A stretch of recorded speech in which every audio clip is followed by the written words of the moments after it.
والسماء ذات الرجع، گردشیں کرنے والے ان کروں کی، کلن فی فلک یسبحون، 1400 سال پہلے عزیزان من ان کروں کے متعلق قرآن کہہ رہا ہے، جبکہ بطلا موسی نظام بھی اس سے واقف نہیں تھا، جو سب سے بڑا فلکیات کا نظام تھا اس دور کا۔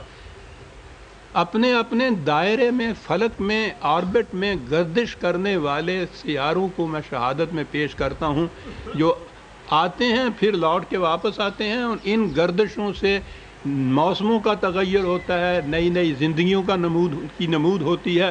یہ شہادت میں پیش کرتا ہوں اسے، والارض ذات الصدع، اور تمہاری زمین کو جس میں ایک مردہ سا بیج تم ڈالتے ہو، نئی زندگی کی نمود اس میں سے ہو جاتی ہے۔ میں شہادت میں پیش کرتا ہوں آسمان اور زمین کی ان شہادات کو کہے کے لیے، انہ لقول فصل، اللہ وما ہوا بالحزن، یہ مذاق نہیں ہے جو کتاب ہم نے نازل کی ہے، ہر معاملے میں آخری ڈیفینٹ فیصلہ دینے والی کتاب ہے یہ، اور فصل ہے۔ جس طرح سے یہاں تم دیکھ رہے ہو کہ اگر ان شرائط کو پورا کیا جائے جو کسی شے کے لیے ہم نے مقرر کی ہیں، تو اس میں وہ یقیناً نتیجہ نکلتا ہے، زمین صالح ہو، بیج وہ ایسا ہو جس میں نمود کی قوت موجود ہے، پانی دیا جائے، حرارت ہو، روشنی ہو، یقیناً پودا پھوٹے گا، یقیناً وہ فصل پیدا ہوگی جس کے لیے کہا گیا ہے۔ کہا اسی طرح سے قرآن کے جو دعاوی ہیں قول فصل ہیں، وہ فیصلہ کن حقیقتیں اپنے اندر رکھتے ہیں۔ یہ شہادات وہ پیش کرتا چلا جاتا ہے، اور وہ کہتا ہے کہ میں نے یہ تو چند ایک شہادتیں پیش کی ہیں، قرآن کے ہر دعوے کی صداقت کی شہادت کے لیے ایک جامع آیت ہے، سنریہم آیاتنا فی الآفاق وفی انفسہم حتی یتبین لہم انہ الحق۔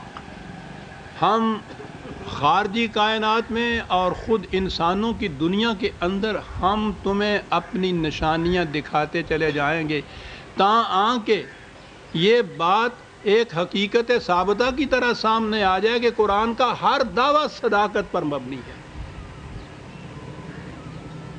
قرآن کریم کے احکام اور اوامر و نواہی تو بالکل واضح متعین ہیں، ہر دور کے اندر وہ سامنے آتے ہیں، لیکن یہ جو کائناتی حقائق ہیں یہ کسی ایک دور میں پورے کے پورے سامنے نہیں آتے، نہ آ سکتے ہیں۔ جوں جوں علم انسانی بلند ہوتا چلا جائے گا، وہ ان پر پڑے ہوئے پردوں کو اٹھایا جائے گا، اس کو ہی ڈسکوری کہتے ہیں، پردوں کو اٹھا دینا۔ کوئی نئی چیز نہیں دریافت ہوتی، چیز موجود ہوتی ہے، اس پہ ہماری جہالت کا، لا علمی کا پردہ پڑا ہوا ہوتا ہے۔ تم اٹھاتے جاؤ گے ان پردوں کو، اس کے نیچے سے جو حقیقت نمودار ہوگی وہ قرآن کے کسی نہ کسی دعوے کی شہادت ہوگی صاحب۔ کہا یہ اس قدر حتم و یقین کے ساتھ قرآن جو یہ دعویٰ کر رہا ہے تو یہ کیوں؟ کہا اس لیے کہ اولم یکف بربک انہ علی کل شیء شہید، انہیں معلوم نہیں ہے کہ ان کا خدا ہر شے اس کی نگاہوں کے سامنے ہے۔ یہ غیب اور شہود کا امتیاز تمہاری نظروں کے لیے ہے کہ کچھ چیزیں سامنے ہوتی ہیں، کوئی اوجل ہوتی ہیں، خدا کے تو سامنے اول سے آخر تک ہر شے ہے۔ تو جب وہ یہ کہتا ہے کہ اس پردے کے پیچھے یہ حقیقت چھپی ہوئی ہے، وہ غلط کیسے ہو سکتی ہے؟ الم یکفہم، کیا یہ کافی نہیں ہے اس امر کی شہادت کے لیے کہ خدا کے سامنے ہر شے موجود ہوتی ہے، تمہاری نگاہوں سے وہ اوجل ہوتی ہے۔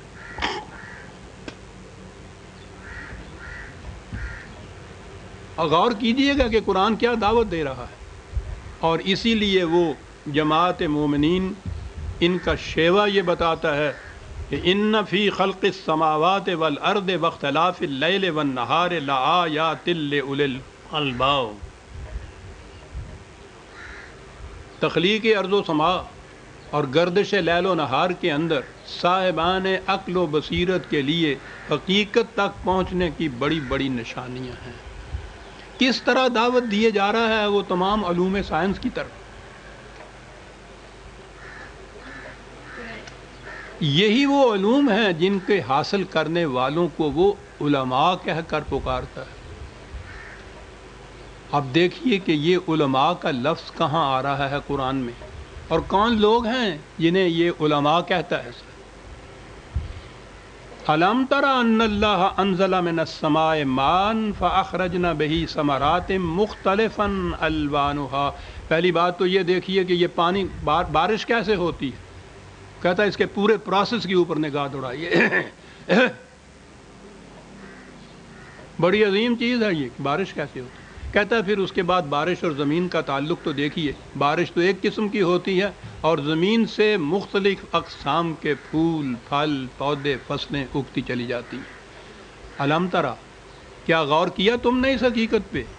غور کی طرف توجہ دلاتا ہے، دعوت دیتا ہے غور و فکر کی ان چیزوں کے متعلق. اور پھر اس کے بعد کہتا ہے وَمِنَ الْجِبَالِ جُدَدٌ بِيضٌ وَحُمْرٌ مُخْتَلِفٌ أَلْوَانُهَا وَغَرَابِيبُ سُودٌ. اور پھر ان پہاڑوں کو دیکھیے، پہاڑوں کی چٹانوں کو دیکھیے.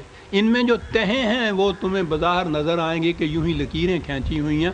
کہا نہیں، یہ ان کی ارتقائی منازل کی علامات ہیں. ان کے رنگ جو ہیں وہ ویسے ہی نہیں رنگے ہوئے ہم نے. ہر رنگ اپنے اندر ایک خاص نوعیت کی شہادت رکھتا ہے. کبھی کہتا ہے تم نے غور کیا ہے ان چیزوں کے اوپر، ان باتوں کی طرف غور کرا دیتا ہے. اور اس کے بعد وَمِنَ النَّاسِ وَالدَّوَابِّ وَالْأَنْعَامِ مُخْتَلِفٌ أَلْوَانُهَا كَذَلِكَ. اور اسی طرح سے انسانی دنیا میں دیکھیے سر، حیوانات کی طرف دیکھیے، ہر جاندار کی طرف دیکھیے، غور کیجئے، تحقیق کیجئے، ریسرچ کیجئے. ان میں بھی آپ کو عجیب و غریب نشانیاں ملیں گی.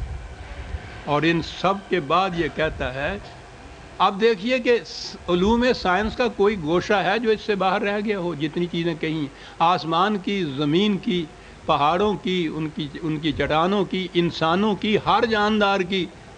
اور دعوت دیے جا رہا ہے تحقیق کی، دعوت دیا جا رہا ہے غور و فکر کی. اور کہا ہے انما یخش اللہ من عبادہ العلماء.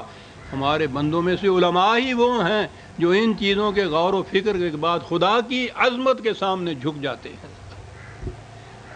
علماء ان اللہ عزیز غفیر، وہ جانتے ہیں کہ وہ کتنا غلبے کا مالک ہے اور کس قدر اس نے سامان حفاظت پیدا کر رکھا ہے اس کے اندر. علماء کا لفظ یہاں آیا ہے صاحب آپ کے لیے. کیا یہ وہی لفظ نہیں جو آج کی اصطلاح میں سائنٹسٹ کے لیے بولا جاتا ہے؟ یہ سائنس کے علوم ہی نہیں ہیں سارے جو گنائے ہیں قرآن کریم میں. میں دوسری طرف نہیں جانا چاہتا، اتنا ہی پوچھنا کہ قرآن تو یہ کہتا ہے کہ سخر لکم ما فی السماوات والارض. اتنی تسخیر ہے کائنات کی، اس قدر وہ دعوت دیتا ہے ان ستاروں کی گزرگاہوں کے اوپر، نجوم کے متعلق، شمس کے متعلق، قمر کے متعلق. اور ان کو علماء کہتا ہے. میں تنقید نہیں کرتا، ہمارے علماء کی آج یہ کیفیت ہے 20ویں صدی میں کہ چاند دیکھنے کے متعلق بھی وہ یقینی طور پر کسی نتیجے پہ نہیں پہنچتے.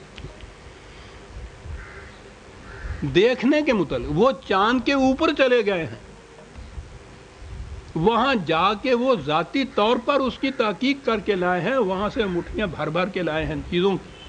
اور یہاں چاند دیکھنے کے متعلق بھی کسی ایک یقینی نقطے پہ نہیں پہنچا جاتا. علماء کہلاتے ہیں یہ، قرآن انہیں کہتا ہے علماء عزیزان مان. اور یہ ساری چیزیں نظری نہیں ہیں، تھیوریٹیکل نہیں ہیں کہ قرآن یوں بیان کرتا ہے کہ صاحب دیکھتے چلے جاؤ. شاعری نہیں ہے. وہ کہتا ہے وَسَخَّرَ لَكُم مَّا فِي السَّمَاوَاتِ وَمَا فِي الْأَرْضِ جَمِيعًا مِّنْهُ. کائنات کی پستیوں اور بلندیوں میں جو کچھ ہے پورے جمیعاً خدا کی طرف سے تمہارے تابع تسخیر اس کو کر دیا گیا ہے. یہ قوانین کے تابع چل رہا ہے سلسلہ کائنات. ان قوانین کا علم حاصل کرو تو تم فطرت کی قوتوں کو مسخر کر دو گے. اور جس نے قوت سے فطرت کی قوتوں کو مسخر کر لیا، سیدھی سی بات ہے کہ شرف و مجد تو اس کے حصے میں آئے گا ہی. آدھا شرف و مجد تو اتنے سے ہی آ جاتا ہے، فطرت کی قوتوں کو مسخر کرنے سے. مقام انسانیت یہ ہے جو قرآن نے کہا کہ ان قوتوں کو مسخر کرو اور پھر انہیں ہماری دی ہوئی اقدار کے مطابق نوع انسانی کی بھلائی کے لیے صرف کرو. وہ یہ دو ٹکڑے اکٹھے ہو جائیں تو پھر وہ مومن ہو جاتا ہے. اسی لیے اقبال نے کہا کہ عالم ہے فقط مومن جاں باز کی میراث، مومن نہیں جو صاحب لولاک نہیں ہے. سخر لکم ما فی السماوات والارض.